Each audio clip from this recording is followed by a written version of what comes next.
Bom, nós vamos começar nosso ciclo de debates, para depois passar as questões para os senhores.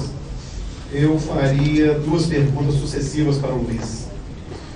Luiz, definição de implementação de um sistema, de um CRM, é mais TI, é mais venda? Como é que é esse processo? Em continuidade, talvez uma pergunta que é quase que todo grupo nos faz. CRM é caro? Bom dia. Eu diria que a decisão de implementação desse CRM, no início, tem muito pouco a ver com a TI. Eu acho que a TI entraria no segundo tempo para identificar a ferramenta melhor no mercado e daria um custo-benefício melhor para a empresa.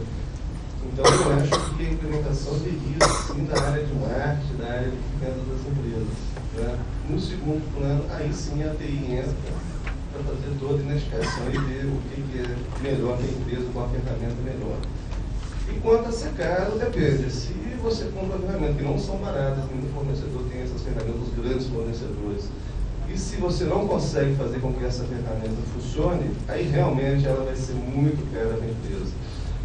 Caso a empresa faça tudo e consiga fazer que isso funcione, com certeza isso tem um retorno muito grande para a empresa.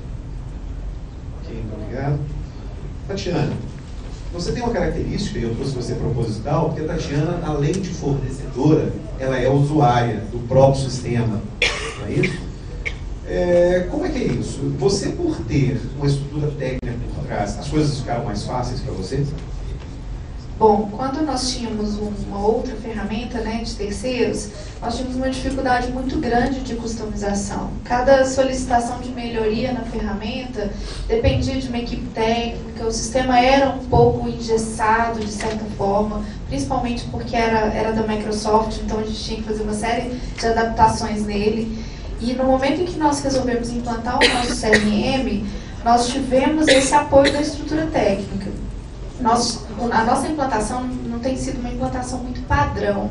Nós resolvemos fazer a implantação e depois planejar e customizar, porque nós precisávamos unificar as bases de todas as empresas do grupo muito rapidamente. Então, nós temos tido uma facilidade maior do que nós tínhamos com o Microsoft de customizações, isso com certeza. Muito obrigado. Ana fez uma menção ao seu grupo, né? E como é que é treinamento?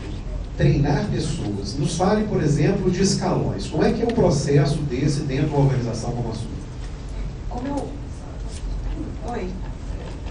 havia falado, de nada adianta só treinar as pessoas. As pessoas elas têm que estar envolvidas no processo como um todo e entender o porquê da ferramenta de CRM. Então, um dos processos que a gente teve foi trazer uma pessoa de fora e eu acho que isso facilita muito. A gente fez a opção por implantar todo esse processo, tanto de call center como de CRM, com pessoas internas que estavam aprendendo junto com a ferramenta. Então, facilita muito quando a gente traz uma consultoria, quando a gente traz pessoas especializadas para o início desse processo. Então, desde o operador até os coordenadores, supervisores, gerentes, pessoas de outros departamentos envolvidos, estão treinados e aptos e conhecem qual que é a estratégia que a gente tem por trás desse caminho. Isso facilita muito e traz um resultado ainda melhor. Luiz, e os problemas? E os problemas técnicos que envolvem a empresa contratante em relação ao fornecedor? Existem? Existem. E não são poucos, não. Tá? Quando os fornecedores chegam e nos oferecem, ou que a TI identifica quem é o fornecedor, tudo nas primeiras reuniões se torna fácil, ou seja, as integrações são vistas por praticamente todos, e isso é fácil de se fazer. E na prática você vai ver que isso não é. Quando você levanta os processos, no início, né, você identificou a ferramenta, levanta os processos, você começa a pôr em prática, durante esse caminho tem muitos percalços, entendeu? E a área de TI, vai ter muitos problemas para fazer com que isso funcione. Principalmente quando o fornecedor de CRM não é o mesmo do seu ERP. Aí a coisa fica um pouco pior ainda. Mas, né, dá para se fazer, mas não é fácil. Luiz, Isso, a gente percebe uma dificuldade muito grande de integração, de customização desses sistemas, desses softwares de CRM com as plataformas que a gente tem dentro das empresas. Pelo que você entende, pelo que você vê no mercado de tecnologia, alguma empresa, né, fornecedora de CRM, está se preparando para isso, porque os custos são muito elevados, qualquer integração, customização, se paga uma fortuna por isso. Você enxerga que as empresas estão atentas a isso para que aconteça uma mudança no mercado de CRM? Eu não enxergo não, Cristiano. O que eu vi dessas empresas é que depois que são fechados os negócios, que aí sim elas identificam as necessidades que o cliente tem, e aí começa essa integração, que realmente o que você falou é certo. Se torna cara essa integração dos legados com o CRM. Mas eu não vejo no mercado nenhuma que está se preparando para isso. Luiz, só uma pergunta. Nessas implantações que você presenciou, você já teve contato com algum CRM totalmente implantado? Que o projeto tenha sido finalizado? Não. O nosso lá está em fase final de implantação, né? A gente passou por tudo isso que nós já falamos aqui, estamos agora na fase final, mas ainda tem coisa a se fazer. Em quanto tempo, mais ou menos, sim, desde o início? 1 ano e meio. Desde quando nós começamos. Com quanto de atraso? Com 6 meses de atraso até agora. Mas antes disso, nós identificamos uma ferramenta no mercado que a gente achou que seria um custo-benefício muito grande para nós, principalmente com relação a custos. E no final, depois de 1 ano de trabalho, a ferramenta foi abandonada porque nós não chegamos àquilo que a gente queria. Então já é a segunda vez que a gente está tentando. Ok, muito obrigado. Eu tenho uma pergunta aqui do Felipe, só não consegui ler o segundo nome do Felipe. Quem é?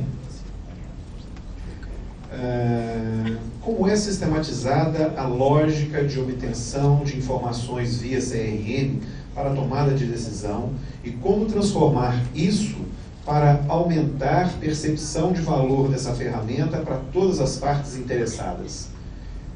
Deixaria primeiro aqui para a Ana. Pergunta grande, hein, Felipe? O que a maior parte das empresas tem feito, e o BMG adotou essa política também, é ter uma área de análise de informação, né? Então a gente tem uma área especializada em fazer a análise dessas informações e gerar novos negócios em função disso. Então participam desse comitê, vamos dizer assim, tanto a área de marketing como pessoas do call center responsáveis por levar essas informações de dentro do CRM. Isso faz com que a gente consiga ter ações mais assertivas e um resultado melhor. De qualquer forma, Felipe, assim, a ferramenta de CRM, a gente costuma dizer que tudo que você implementa como um campo de informação, você consegue extrair relatório. A facilidade de extração de relatório vai depender do seu fornecedor. Então, se você, no momento de negociação, quiser mostrar para a sua diretoria, por exemplo, a importância disso, numa demonstração da ferramenta básica, o fornecedor consegue te mostrar como extrair esse tipo de relatório. Essa equipe de monitoria, né, de extração de dados realmente é importante, porque cada vez que você pedir para uma gerência de um departamento me fornece tais dados de tal segmento, você vai ter uma lentidão muito grande nessa informação. Se você tiver equipe, já é o primeiro passo. E o segundo passo é você, antes da implementação do CRM, você definir quais são as informações importantes para a empresa e garantir que a ferramenta tenha essas informações. Porque o que acontece muito com os nossos clientes eu preciso da ferramenta para A, B e C, e depois que ela é implantada eu quero D, E e F. E aí na hora de fazer essa customização é um processo mais lento e é caro, né, como a Ana Carolina falou, realmente.